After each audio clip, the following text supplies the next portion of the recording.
Jangan lupa like and subrek ya guys. Selamat mendengarkan. Begitu Guhe dan yang lainnya terbang dari pulau dan ke langit, 3 sinar cahaya muncul dalam sekejap menghalangi jalur penerbangan mereka. Yumei dan 2 pemimpin suku lainnya tiba di depan kelompok Guhe dengan wajah sedingin es dan di belakang mereka ada banyak orang ular yang menutupi langit dan tanah. Kamu datang dan pergi sesukamu. Tempat seperti apa kamu mengambil suku ularku? Yanqi memiliki doki merah menyala menutupi tubuhnya. Dia menyerupai neraka yang mengamuk saat dia memelototi Guhe dan yang lainnya dengan suaranya seperti suara gemuruh guntur bergema di seluruh kota. Stram. Melihat bahwa jalannya diblokir, Guhe dengan marah mengangkat kepalanya untuk melihat sosok hitam yang sekarang jauh dan tanpa terkendali mengeluarkan teriakan bergemuruh. Api biru pucat dengan cepat membentuk bola api dengan lambaian tangannya saat dia melemparkannya ke arah Yanqi dan orang-orang ular lainnya dengan kekuatan kekerasan dan ledakan. Dengan munculnya api biru pucat, suhu di sekitarnya meningkat secara drastis. Sepertinya api dari telapak tangan Guhe bukanlah api doki biasa. Namun, ketika nyala api berwarna biru ini dibandingkan dengan api surgawi, perbedaan kekuatannya sangat besar. Kekuatan apinya lebih sebanding dengan kekuatan api ungu Xiaoyan. Kalau bicara tentang alkimia, tidak ada yang bisa dibandingkan denganmu Guhe. Namun, ketika harus berkelahi, kamu harus berdiri di samping dan menonton. Meskipun kekuatan api biru Guhe tidak biasa, Yanqi tidak takut. Dengan seringai menghina, dia menjulurkan telapak tangannya dan dengan kepalan tangannya, doki merah yang berapi-api tiba-tiba mengental di telapak tangannya untuk membentuk tangan api, berukuran 3 meter. Dengan dorongan keluar, tangan api Yanqi dengan mudah menyelimuti bola api biru dan meremasnya. Dengan sedikit suara teredam, bola api biru besar itu berubah menjadi api kecil yang perlahan menghilang. Dari perdagangan pertama, jelas bahwa Yanqi memiliki kekuatan lebih. Sepertinya dia lebih kuat dari Guhe dengan setidaknya 1 bintang. Yumei dengan dingin memelototi Guhe dan yang lainnya.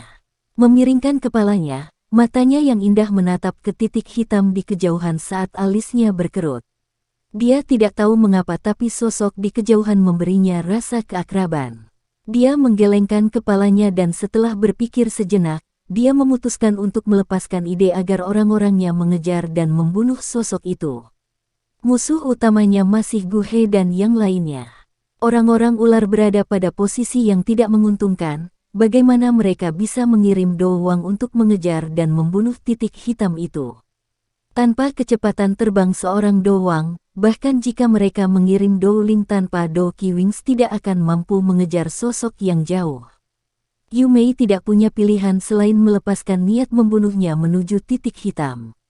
Membunuh mereka. Kelompok ular berekor pendek ini melihat bahwa Guhe dipukuli, Yanqi yang berdiri di samping mulai melepaskan doki yang ganas dari tubuhnya setelah dia dengan dingin berteriak. Aku akan menghentikan mereka, pergilah untuk pria itu. Jika kita terlambat, api surgawi akan berakhir di tangan yang salah. Orang berbaju hitam bergerak sedikit dan melintas di depan Guhe dan 2 lainnya sambil berteriak dengan suara rendah.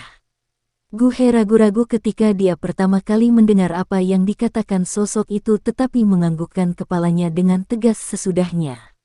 Mengenai kekuatannya, dia tidak ragu bahwa dia tidak akan menerima banyak kerusakan ketika menghadapi 3 Dowang, jadi dia tidak menyia-nyiakan setiap kali berbicara omong kosong.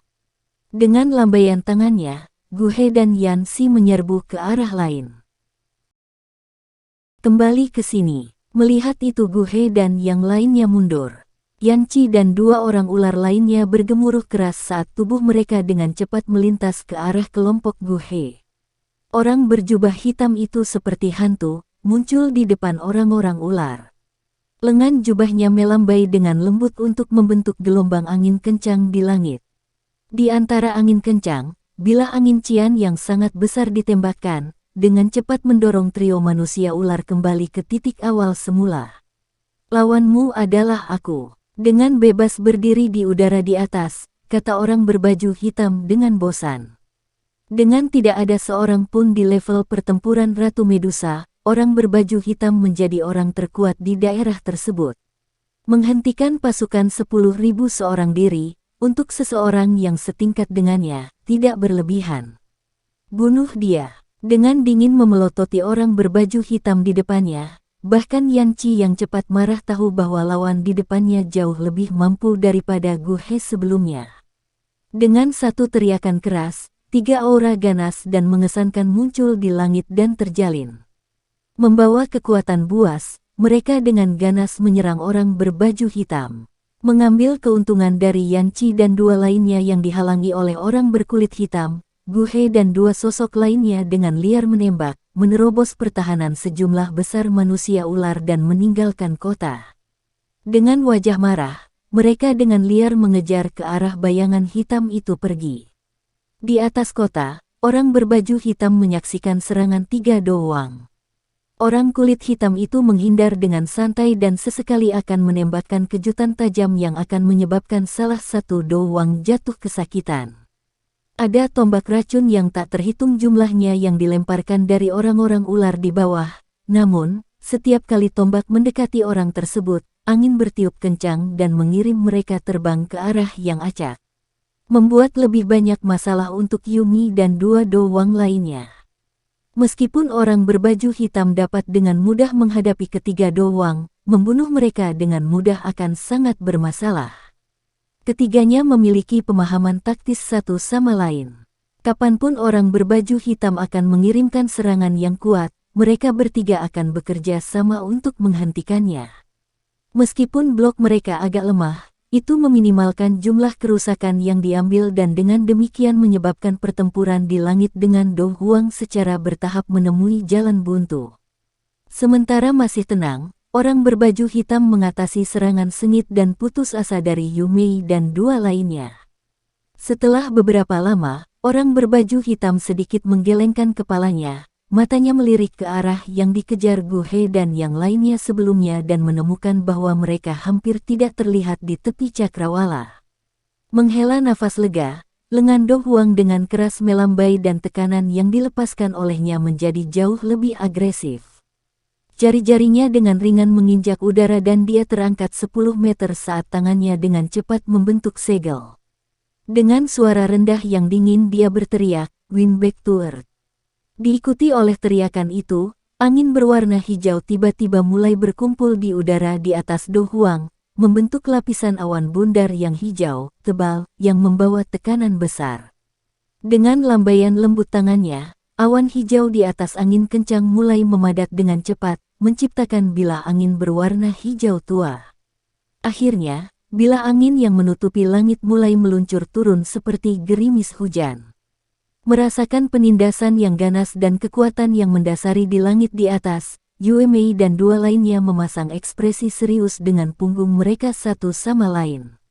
3 jenis dokis mereka yang berbeda naik ke langit, seolah-olah ketiganya adalah pilar yang menahan langit dan awan angin yang turun perlahan berhenti bergerak di udara.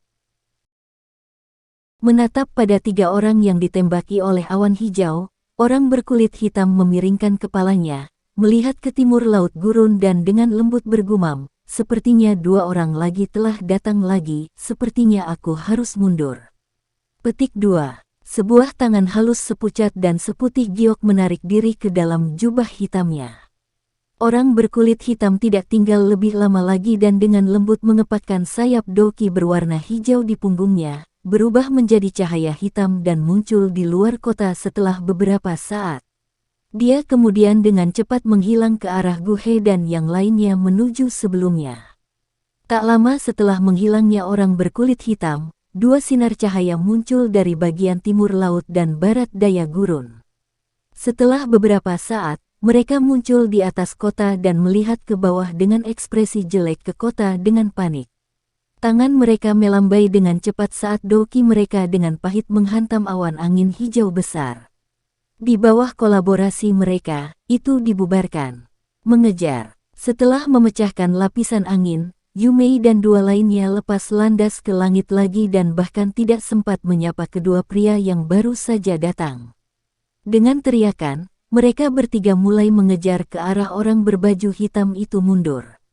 Dua orang yang baru saja tiba berhenti sejenak sebelum bergabung dalam pengejaran. 5 sinar cahaya, membawa tekanan yang mengguncang langit, melintasi langit hampir seketika. Mereka dengan cepat menghilang ke cakrawala. Padang pasir yang luas dengan badai pasir yang mengamuk dan penuh warna emas, terhampar sejauh mata memandang. Di atas langit biru, sesosok tiba-tiba terbang dengan gila. Tekanan angin yang sangat besar menekan pasir di bawah, meninggalkan bekas pasir yang dangkal di tanah. Setelah beberapa saat, bekas pasir terbawa badai, menutupi rel dengan sempurna. Tidak lama setelah sosok itu terbang, 3 sinar cahaya langsung datang. Pasir yang telah mengendap belum lama ini, tiba-tiba muncul 3 bekas pasir yang lebih besar. Setelah 3 sinar cahaya terbang menjauh, bayangan dengan kecepatan yang bahkan lebih menakutkan muncul dan setelah lenyapnya bayangan itu, 5 sinar cahaya melintas. Setelah dirusak berulang kali, angin di atas pasir sepertinya akan keluar isak tangis tertahan.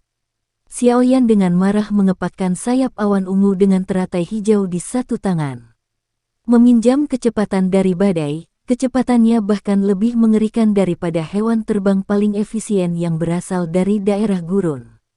Jika bukan karena arah Lao Yao, Xiaoyan akan tersesat di gurun yang tidak memiliki tengara sedikit pun. Lidah Xiaoyan berputar saat 2 pil pemulihan energi ditelan ke perutnya.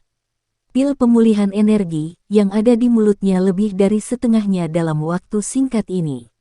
Melalui ini saja, orang dapat membayangkan konsumsi doki yang menakutkan dengan terbang sembarangan dengan memperhatikan keselamatan.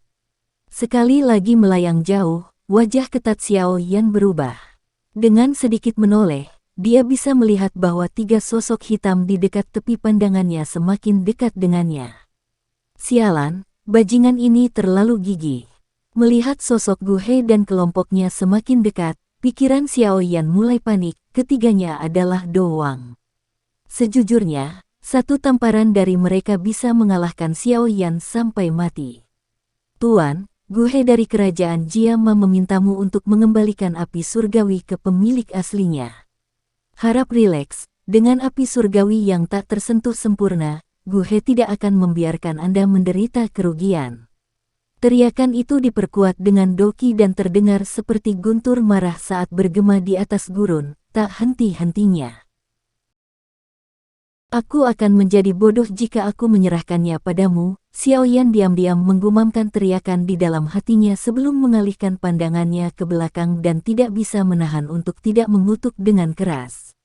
Do Wang berbicara dengan damai tetapi kecepatan mereka semakin meningkat karena jarak antara kedua sisi mulai menyusut dengan cepat.